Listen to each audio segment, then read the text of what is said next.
यो चाहिँ घिउ है, यो चाहिँ हाम्रो गाउँको घिउ हो। यो चाहिँ बजारबाट ल्याएको पैँको घिउ अर्ग्यानिक। म चाहिँ अब खार्नुपर्ने छ।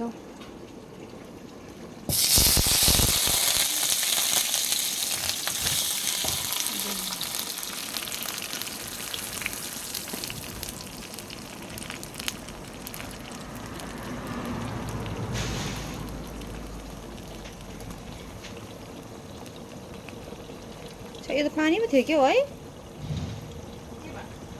यो मात्र लिएको घिउमा त फिस आएर नि त कलर चाहिँ एउटा एउटै देख्दैछ हौ।